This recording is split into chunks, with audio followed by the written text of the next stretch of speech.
स्वास्थ्य मंत्री नहीं है जी वो रील मंत्री हैं। जी, रील मंत्री हैं। अच्छा। वो यूट्यूबर को बैन कर दिए हैं रील बनाने से और अपने रोज रील बनाते हैं। वो स्वास्थ्य मंत्री ने, उनको स्वास्थ्य से दूर दूर तक कोई लेना देना नहीं है। अच्छा। स्वास्थ्य की स्थिति देखनी है आपको तो जाइए जामताड़ा और जामताड़ा में स्वास्थ्य की स्थिति को देखिए। ये कि यूट्यूबर ने करेजा करके हॉस्पिटल का पूरा विवरण दिखाया और पूरे हड़कंप मचा दिया। तो देवेंद्र दा की अपनी इच्छा है, उनको क्रांतिकारी बनने का, उनको आंदोलनकारी बनने का, उनको नेता बनने का, ये उनकी व्यक्तिगत अपनी इच्छा है। टाइगर ने किसी को कहा क्या कि हमको कहे हैं का आपको इंटरव्यू दें, या झारखंड के किसी भी नौजवान को, झारखंड के किसी भी लड़के को उन्होंने नोटिफिकेशन जारी करके कहा है कि इसको नेता बनना है? तुमको नेता बनना होगा, तुमको लाठी खाना होगा, तुमको मार खाना होगा, तुमको रोड पे आंदोलन करना होगा। क्या करते हैं आपके ऑन कैमरा, मांगते हैं, अनुरोध करते हैं कि मंत्री जी के जो भी चाहने वाले हैं जरूर कमेंट बॉक्स में लिखिएगा कि रील बनता कौन ऐप से है। जेल कैंप में सभी भिखमंगा है। जेल कैंप में भी ऐसे ऐसे सक्षम लोग हैं जो जरूरत पड़ने पे लाखों रुपए लगा सकते हैं। जोहार, नमस्कार। आज हम एक विशेष मुद्दा को लेकर आए हुए हैं और हम बात करेंगे आज जेल कैंप से जुड़ी बात। बता दें कि जेल कैंप के केंद्रीय अध्यक्ष टाइगर जयराम महतो हमेशा विवादों में रहते हैं। आज उसी विवाद को लेकर हमारे साथ जेल कैंप के केंद्रीय महामंत्री सूरज दा है, उनसे जानने का प्रयास करेंगे कि आखिर टाइगर जयराम महतो को हमेशा एग्रेशन में रहते हैं और विवादों में रहते हैं, आखिर क्यों। जोहार। जोहार जोहार, कैसे हैं? ठीक है, अपना बताइए। बहुत अच्छा। दादा, सबसे पहला सवाल रहेगा कि टाइगर जयराम दा को हमेशा एग्रेशन में रहते हैं और विवादों में रहते हैं, जो एक सुर्खियाँ बन गई है। टाइगर जयराम दा एक व्यक्ति को मार दिए हैं जो अभी सुर्खियों में है। क्या कुछ मामला है? आप अभी कहाँ से चल के आए हैं? अभी चतरा से।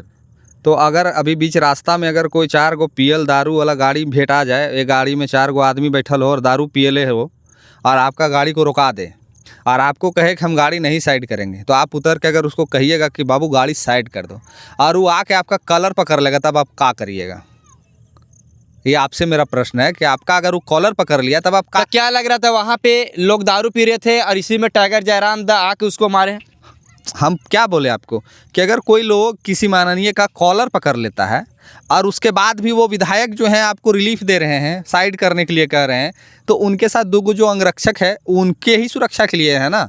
अब वास्तविक चीज़ कौन सच बोल रहा है नहीं बोल रहा है, ये तो वास्तविक चीज़ हम ना देख पा रहे हैं ना आप देख पा रहे हैं। लेकिन हाँ, एक बात तो ज़रूर कहेंगे कि अब एक कहानी है कि जब तक बिरनी के खोंधा में हुरिएगा नहीं, बिरनी काटेगी नहीं। कहावत है ना कि जब तक बिरनी के खोंधा में बिरनी को हुरिएगा नहीं तब तक वो काटेगी नहीं। और टाइगर जैसे अभी व्यक्ति के ऊपर में इस तरह का आरोप लगाना कि मेरा सोना का चैन छीन लिया है, हमको एक थाप मार दिया है और फलना कर दिया है, ढकना कर दिया है, और खुद वो कह रहा है कि हमने विधायक का कलर पकड़ लिया, तो अगर एक झाप मारे होंगे तो हम तो कहेंगे कि टाइगर जो है टाइगर वाला रूप नहीं दिखाया। हम एक झाप की उम्मीद थोड़ी करते हैं। केशवा एक झाप के भी उतने होता है, 4 झाप के भी उतने होता है। 4 झाप देना चाहिए था वैसा आदमी को जो विधायक का कलर पकड़ लेता है। टाइगर जयराम महतो पर मामला दर्ज भी करवाया गया है। हाँ, तो उसमें कौन नया बात है? कोई नया बात है का? उनके ऊपर कितना मामला दर्ज कराया हुआ है, हर महीना मामला दर्ज होता है, आए दिन मामला दर्ज होता है, इसमें कोई नई बात नहीं है। हर दिन मामला दर्ज हो सकता है। जो काम करता है, जो व्यक्ति काम करता है उसी पे ऊपर ना मामला दर्ज होता है। अब राजू बाबू पे कौन मामला दर्ज करेगा? किसी का हिम्मत है?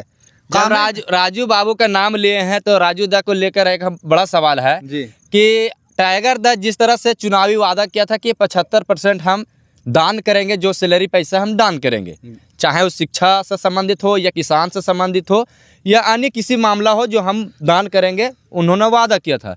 लेकिन सबसे बड़ा सवाल आ रहा है कि राजू महतो ने साफ तौर से कहा कि टाइगर जयराम दा अगर बच्चों को शिक्षा में को लेकर टाइप दिया है, लैपटॉप दिए हैं या मोबाइल दिए हैं, लेकिन जो 20 लाख रुपया का टेंट लगाया है, ये पैसा कहाँ से आए, उसका हिसाब कौन देगा, उसका खाता कौन जांच करवाएंगे? टाइगर का शादी लग रहा है, ठीक है, उनके ससुराल की तरफ से दहेज में आया था।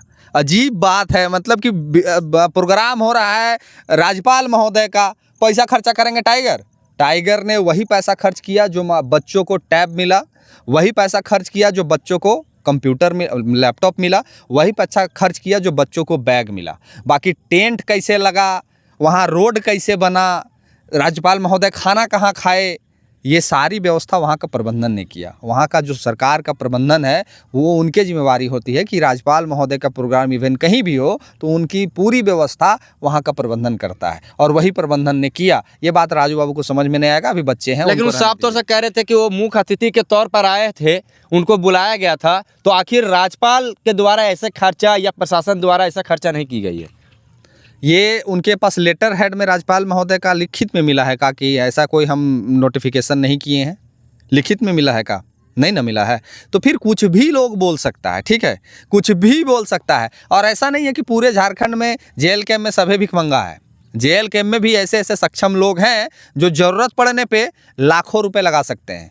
हर एक वो परिवार अगर 1-1 रुपया भी चंदा कर देगा तो 11 लाख तो मतदाता हैं हमारे पास अभी 2024 के इलेक्शन में, तो 11 लाख गुने अगर 1 रुपया भी कर देते हैं तो 11 लाख हो जाता है। तो खैर वो अभी ज़रूरत नहीं पड़ी है। जब ज़रूरत पड़ती है तो देश से विदेश से हर जगह से सहयोग के रूप में भर भर के पैसा आता है, और भर भर के लोगों ने सहयोग भी किया है। ये टाइगर ने अपने मुँह से भी कहा है कि लगभग 40 से 50 लाख रुपया उनको चुनाव लड़ने के लिए बाहर से लोगों ने चंदा भेजा था, 100 रुपया, 200 रुपया, 500 रुपया करके। तो अगर टाइगर ने एक बार आह्वान कर दिया कि मुझे प्रोग्राम करनी है, हमें प्रोग्राम करने के लिए पैसे की आवश्यकता है, तो जरा सोच के देखिए क्या आलम होगा।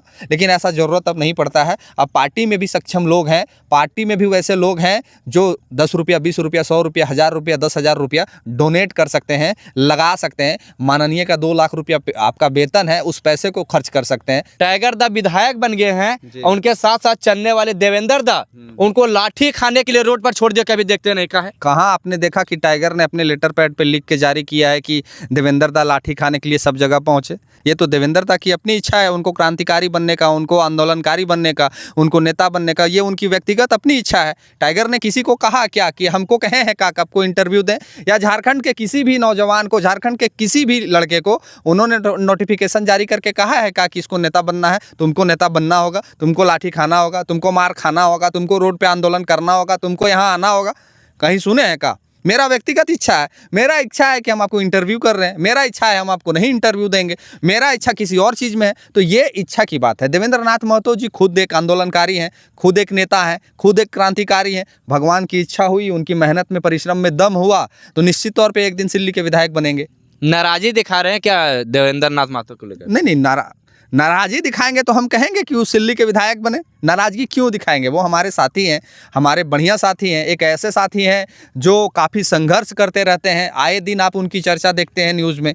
अगर हमको लगता है कि टाइगर के बाद किसी का न्यूज़ में चर्चा होता है तो देवेंद्र नाथ महतो जी का होता है, उसके बाद ही कोई है। तो हम नाराज़गी उनसे क्यों दिखाएंगे? मेरा कोई दुश्मनी जाति थोड़ी, मेरा 2 कट्ठा ज़मीन थोड़ी जोतनी है जो हमरा से नाराज़गी रहेगा उनका। दादा आखिरी सवाल ये रहेगा कि झारखंड में स्वास्थ्य व्यवस्था को लेकर सवाल रहेगा। डॉक्टर इरफान अंसारी मंत्री जो स्वास्थ्य व्यवस्था मतलब स्वास्थ्य मंत्री जो है, वर्तमान के मंत्री वही, जो वर्तमान मंत्री हैं अभी जी, वही मंत्री हैं। अच्छा। सवाल ये है कि आखिर क्या वो हमेशा सुर्खियों में रहते हैं कि स्वास्थ्य व्यवस्था सुधार हो रहा है हमारे? वो आपका प्रश्न सुनेंगे। जी। वो स्वास्थ्य मंत्री नहीं है जी, वो रील मंत्री हैं। जी रील मंत्री हैं। अच्छा। वो यूट्यूबर को बैन कर दिए हैं रील बनाने से, और अपने रोज रील बनाते हैं। वो स्वास्थ्य मंत्री ने, उनको स्वास्थ्य से दूर दूर तक कोई लेना देना नहीं है। अच्छा। स्वास्थ्य की स्थिति देखनी है आपको तो जाइए जामताड़ा, और जामताड़ा में स्वास्थ्य की स्थिति को देखिए। ये कि यूट्यूबर ने करेजा करके हॉस्पिटल का पूरा विवरण दिखाया और पूरे हड़कंप मचा दिया। तो वो स्वास्थ्य मंत्री हम उनको नहीं मानते हैं, वो रील मंत्री हैं। उनका रील बहुत अच्छा लगता है हमको वो एकदम पसंद है कि हम भी इन फ्यूचर सोच रहे हैं कि उनके जैसा रील में व्यू हमको कहाँ से मिलेगा, कैसे रील कौन एडिट करता है, कौन यूट्यूबर करता है, कौन सॉफ्टवेयर से एडिट करते हैं। हम एक बार आग्रह करते हैं, आपके ऑन कैमरा मांगते हैं, अनुरोध करते हैं कि मंत्री जी के जो भी चाहने वाले हैं जरूर कमेंट बॉक्स में लिखिएगा कि रील बनता कौन ऐप से है। लेकिन उन्होंने जब रील पर भी आज बात आ गई है तो हम इस पर बात करेंगे, उसके बाद स्वास्थ्य व्यवस्था पर हम बात करेंगे। सही बोल रहे हैं वो, एकदम 200% इस बात से हम सहमत रखते हैं उनसे कि उन्होंने सब्सक्राइबर बढ़वाया है यूट्यूबरों का, उन्होंने व्यू दिलवाया है यूट्यूबरों का। व्यू पाने के लिए 2 माध्यम होते हैं, एक कोई अच्छा व्यक्ति बोलता है तब व्यू मिलता है, और एक कोई कॉमेडी करता है तब अच्छा व्यक्ति व्यू मिलता है। तो झारखंड की जनता जवाब दे देगी कि वो अच्छे बोलते हैं कि अच्छा क्या करते हैं, हमको बताने की ज़रूरत नहीं है। चलिए।